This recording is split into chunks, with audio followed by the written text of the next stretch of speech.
Hello, I welcome you all again to the Textbook Super Coaching. I am Yogita, your management faculty. And अक्सर मुझसे बच्चे ये सवाल पूछते हैं कि मैम ये बात बता दीजिए कि किस तरीके से पहले ही ओवर में हमारा क्वालिफाई हो जाए नेट और हम जेआरएफ निकाल लें। एंड कहीं ना कहीं ये सवाल मेरे मन में भी था जब मैं अपना एग्ज़ाम देती थी। एंड आज भी सैकड़ों बच्चों के दिमाग में ये सवाल रहता है, क्योंकि एग्ज़ाम भी अप्रोच कर रहा है और आपको पता है कि आपके पास समय बहुत कम बचा है। तो दो तरीके की स्ट्रैटेजीज हम फॉलो कर सकते हैं। पहला, वो बच्चा जो कि कंप्लीटली फ्रेशर है, बिगिनर है और उससे वो उसको स्टार्ट करना है। तो अगर मैं उस बच्चे से कहना चाहूँगी कि आप लोग के पास टाइम बहुत ज़्यादा कम है, एंड माइंड माई वर्ड्स की टाइम एक्चुअली में बहुत कम है। अगर आप चाहते हैं कि आप 1-1.5 महीने में नेट निकाल लें तो वो थोड़ा सा प्रॉब्लमैटिक सिनेरियो है। आपको समझना पड़ेगा कि आप बहुत ज़्यादा लकी हुए तो चीज़ें उतनी अच्छी निकल सकती हैं, बट कहीं ना कहीं आपको सोचना पड़ेगा और वापस जाना पड़ेगा कि आपकी उस सब्जेक्ट में कमांड कैसी है। अगर मैं ओवरऑल ऐसे एक सिनेरियो की बात करूं जहां पे आपको फर्स्ट अटेम्प्ट है एंड कहीं ना कहीं आप जानते हैं थोड़ा बहुत नेट के बारे में, तो तब आप किस तरीके से अपने नेट को निकाल सकते हैं, उस एग्ज़ाम को एस कर सकते हैं। तो बहुत बड़ा कोई टॉपिक नहीं है, आप बहुत जल्दी सीखने वाले हैं, चुटकियों में मैं आपको बता दूंगी। और आप बस प्रॉब्लम क्या है कि आपको वो इम्प्लीमेंट करना है। देखिए, बिना इम्प्लीमेंट करे चीज़ें नहीं होंगी, आपको इम्प्लीमेंटेशन करना पड़ेगा। स्ट्रैटेजी मैं आपको सैकड़ों बता सकती हूँ, बट आपको स्ट्रैटेजी फॉलो करनी पड़ेगी। और बीइंग अ मैनेजमेंट स्टूडेंट तो ये आपका सबसे पहला फ़र्ज़ बन जाता है कि किसी भी तरीके से आप उस स्ट्रैटेजी को ग्राउंड की रियलिटी पे उतारें, क्योंकि यही एक मैनेजर का काम है ना। देखिए, इसमें सबसे इम्पॉर्टेंट बात माय डियर स्टूडेंट क्या है कि आप एक बार सिलेबस को समझ लें, है ना। आप एक बार सिलेबस को समझ लें। मैम, सिलेबस को क्यों समझे? अगर आपको सिलेबस ही नहीं पता है कि आपका सिलेबस है क्या, किस तरीके से आपका सिलेबस डिवाइडेड है और क्या क्या उसमें टॉपिक्स इंपॉर्टेंट है, क्योंकि आपको पता है मात्र 60 दिन के आसपास आपके पास बचे हैं। आप सिलेबस को डिवाइड कर लीजिए एंड आप देखिए कि उस सिलेबस में से आपको किस किस टॉपिक में आप कॉन्फिडेंट हैं।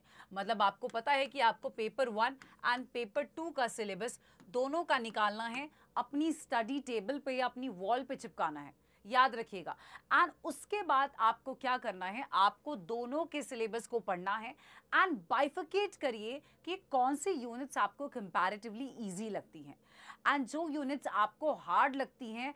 My dear student, this is the time, आप अभी भी टाइम है, आप उनको डेडिकेटेडली कुछ हफ्ते दीजिए एंड उनको बार बार पढ़ने की कोशिश कीजिए। कभी कभी क्या होता है कि आपके पास टाइम कम बचता है एंड कोई यूनिट आपको बिल्कुल पसंद नहीं आती, तो मैं उनके लिए हमेशा ये सजेशन देती हूँ कि आप उस यूनिट को ऑल टुगेदर एक बार पढ़िए एंड बस उसके प्रीवियस ईयर लगाइए। जो प्रीवियस ईयर क्वेश्चन पेपर आ रहे हैं उस टॉपिक को बार बार रिवाइज करिए एंड आपका माइंड माय वर्ड्स, आपका वो टॉपिक जो है वो पूरा क्लियर हो जाएगा। एंड कुछ क्वेश्चन जो आपको नहीं आते होंगे वो नहीं बनेंगे, तो एटलीस्ट उससे आपका टाइम वेस्ट नहीं होगा। तो एक ये मैं आपको बहुत इंपॉर्टेंट टिप देना चाहती हूँ। अगर आपको फर्स्ट अटेम्प्ट में निकालना है कि आपको अपने सिलेबस को घोल के पी जाना है, घोल के पी जाना है अपने सिलेबस को, इतना ज़्यादा आपको पता होना चाहिए कि आपसे कोई बोले यूनिट 9 तो आपको पता हो यूनिट 9 पे क्या है, यूनिट 1 पे आपको पता हो, यूनिट 2 पे आपको पता हो। आपको अपनी सिलेबस को इस तरीके से बिल्कुल अपने अंदर समाहित कर लेना है। सेकेंड एक आता है mastering previous year question paper. देखिए, प्रीवियस ईयर क्वेश्चन पेपर क्या होता है? प्रीवियस ईयर क्वेश्चन पेपर है कि आपका एग्जाम आपसे मांगता क्या है ना। अगर आप प्रीवियस ईयर क्वेश्चन पेपर नहीं लगाएंगे तो काम नहीं चलेगा। मैं कह रही हूँ, दुनिया का सबसे अच्छा बच्चा ला दो जो पूरा नेट को पढ़ ले, पूरे सारे सिलेबस को पढ़ ले और एक भी मॉक और प्रीवियस ईयर क्वेश्चन पेपर ना लगाए।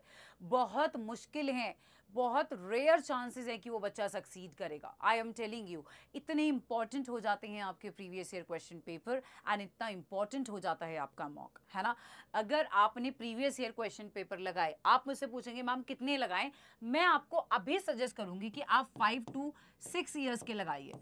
Y 5 to 6 years? क्योंकि उससे पहले कंपैरेटिवली क्वेश्चन पूछने का तरीका चेंज था। बट अभी 5-6 सालों से और खासकर इन 2-3 सालों से क्वेश्चन पूछने का तरीका अलग हो गया है। तो आप पिछले 5 से साल से ऊपर से क्वेश्चन पेपर देख सकते हैं कि टॉपिक क्या रिपीट होते हैं, पर क्वेश्चन का फॉर्मेटिंग आपको बहुत अलग मिलने वाला है। इसलिए मैं रिक्वेस्ट करूंगी कि आप लोग 5 से 6 साल के क्वेश्चन लगाइए, उससे पीछे मत जाइए, बहुत ज़्यादा आपको जाने की पीछे ज़रूरत नहीं है। हाँ, आप पेपर 1 के लिए वहाँ पे जा सकते हैं। पेपर 2 के लिए आई वुड सजेस्ट कि आप 5 से 6 साल पे ही लगाइए। आप एग्जाम को अच्छे से एनालाइज करिए एंड याद रखिएगा 80% या 70, मैं 70 तक का दावा देती हूं कि 70 तक क्वेश्चन पेपर उन्हीं टॉपिक से बार बार रिपीट मोड पे, कुछ क्वेश्चन तो बेटा डिट्टो कट कॉपी पेस्ट, यहां से उठाए यहां लगा दिए, वहां से उठाए यहां लगा दिए, क्योंकि आपके कुछ टॉपिक्स आपसे पूछे जाएंगे।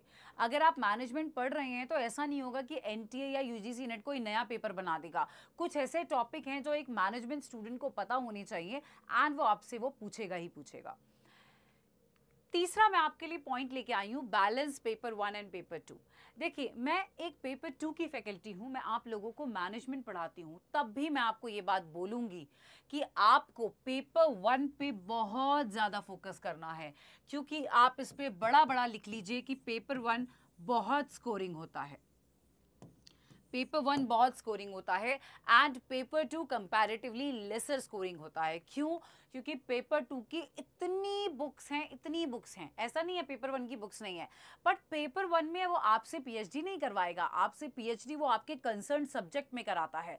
मतलब वो आपको मास्टरी किस में मांग रहा है? पेपर 2 में मांग रहा है, पेपर 1 में नहीं। इसलिए पेपर 1 सबके लिए सेम होगा, इसलिए आपको उसको उस तरीके से तैयार करना है। एंड कुछ यूनिट्स तो ऐसी हैं जो आपको भर भर के क्वेश्चंस देती हैं, फ्री के क्वेश्चंस निकलवाती हैं। तो अगर आपके पास टाइम कम है एंड आप स्कोर करना चाहते हैं मैक्सिमम, तो आप पेपर 1 पे अपना ध्यान बहुत ज़्यादा फोकस करें, क्योंकि पेपर 1 ही आपको क्लियर करवाता है एग्जाम।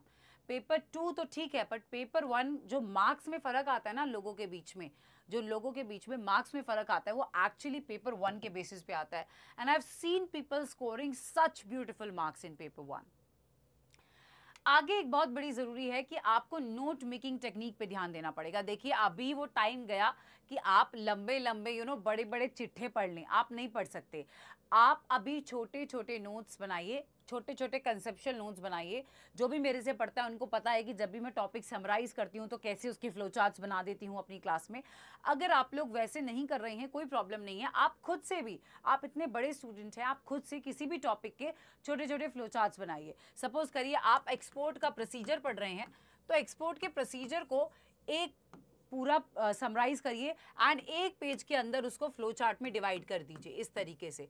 यहाँ पे लिखिए कौन कौन से डॉक्यूमेंट ज़रूरी हैं एंड इस डॉक्यूमेंट्स के अंदर आप और प्रिसाइज पॉइंट्स लिख दीजिए कि जब आपका एग्जाम हो और आप एक हफ्ते पहले सारे टॉपिक्स खोलें तो आप रिवाइज कर पाएँ, क्योंकि आप बच्चे लेंदी टॉपिक रिवाइज नहीं कर सकते। एंड ये आपकी स्कोरिंग टेक्निक्स है, उसमें मत जाइए कि मैम डिजिटल बनाएं, हैंड रिटन बनाएं, ये आपकी मर्जी है। मैं flow charts to be very honest hand written बनाना पसंद करती हूँ। यहाँ तक कि मैं अपनी क्लासेस में भी बच्चों को जब पूरा पीपीटी कराने के बाद स्टिल हाथ से बोर्ड पे फ्लो चार्ट बना के दिखाती हूँ, क्योंकि वो थोड़ा सा आपका क्रिएटिव हो जाता है एज अ पर्सन। और सबसे एक बहुत इंपॉर्टेंट है कि आपको रिवाइज करना है। अभी टाइम रिवीजन का है, अगर रिवीजन नहीं किया तो 0/0 सन्नाटा मान लीजिए आपका पेपर है ना। आपको जितना हो सकता है रिवाइज करना है, इफेक्टिव रिवीजन टेक्निक लगानी है। मैं बार बार बोलती हूँ, अगर कोई टॉपिक नहीं समझ आ रहा, उसे एक बार पढ़ा, छोड़ दिया, शाम में दोबारा एक बार देख लिया, अगले दिन दोबारा एक बार देख लिया, है ना। ऐसे आप रेपिटेशन कर सकते हैं, एक्टिवली चीज़ों को रिकॉल कर सकते हैं। कोई कहानी पढ़ी, नहीं समझ आ रही, मम्मी एक्सपोर्ट में शिपिंग बिल ये होता है, शिपिंग बिल ये होता है, ऐसे मम्मी को बता दिया, पापा को बता दिया, फ्रेंड को बता दिया। इस तरीके से आपको एक्टिव रिकॉल करना है, स्पेस रिविजन आप कर सकते हैं। एंड माय डियर स्टूडेंट, एक और आखिरी सबसे इंपॉर्टेंट मैं आप लोग को टिप देना चाहती हूँ कि आप लोगों को मॉक टेस्ट पे बहुत ध्यान देना है। आप मैनेजमेंट के स्टूडेंट हैं एंड मैनेजमेंट में planning, organising, staffing, directing and last में आता है कंट्रोलिंग। तो बेटा ये कंट्रोलिंग पार्ट है जहाँ पे आप मॉक टेस्ट देते हैं, है ना। मॉक टेस्ट आप देते हैं जहाँ पे आपको ये समझ आ जाता है कि जो आप पढ़ रहे हैं वो कितना रेलिवेंट है। अगर आप मॉक्स नहीं दे रहे हैं तो आप ये समझ लीजिए आप बिल्कुल अपने आप को डुबा रहे हैं नीचे तक। आई एम टेलिंग यू, मैं आपको दुनिया भर की चीज़ें भी पढ़ा दूंगी तो भी विदाउट मॉक टेस्ट आप कुछ नहीं कर सकते। चाहे वो आप मॉक टेस्ट मेरे साथ आके यूट्यूब पे दे रहे हैं या फिर आप मॉक टेस्ट खुद से लगा रहे हैं, that is up to you, मैंने आपकी डिस्क्रिप्शन पे छोड़ा है उसको। बट आपको एक्चुअली में मॉक टेस्ट से अपनी परफॉर्मेंस का एनालिसिस पता चलता है। तो माय डियर स्टूडेंट, ये मेरी कुछ टिप्स थी आप लोगों के लिए, ऐसी टिप्स जो एक्चुअली सुनने में लग रही है मैम ये तो हमें पता है, पर बेटा यही है, इसके अलावा आप कुछ नहीं कर सकते हैं, इसके अलावा और कुछ नहीं है। यही चीज़ है जो आप करके देखिए, आप इम्प्लीमेंट करके देखिए, इनको इम्प्लीमेंट करना ही बहुत बड़ी बात हो जाती है ना। बाकी मैं आप लोगों के साथ आती हूँ, यूट्यूब पे आपको पढ़ाती हूँ, तो आपको वो दिक्कत लेने वाली बात ही नहीं है। मैनेजमेंट मैं आपको करा दूंगी, आप बस पेपर 1 पे फोकस करिए जितना हो सकता है, एंड टाइमली चीज़ों को रिवाइज करिए, और बस फटाफट ये नेट क्लियर कीजिए कि 2025 का अटेम्प्ट फटाफट लास्ट अटेम्प्ट हो जाए आप लोगों का, एंड आप चीज़ें अच्छे से क्लियर कर पाए। So thank you so much, I hope आपको ये इंसाइट मिली होगी इस वीडियो के थ्रू। आपके कोई भी डाउट्स है, क्वेरीज हैं रिगार्डिंग दिस, या फिर आप कोई और पॉइंट्स को इलेबोरेशन चाहते हैं, प्लीज़ डू कॉमेंट, मैं आपकी सारी क्वेरीज को सॉल्व करने की पूरी कोशिश करूँगी। Thank you so much.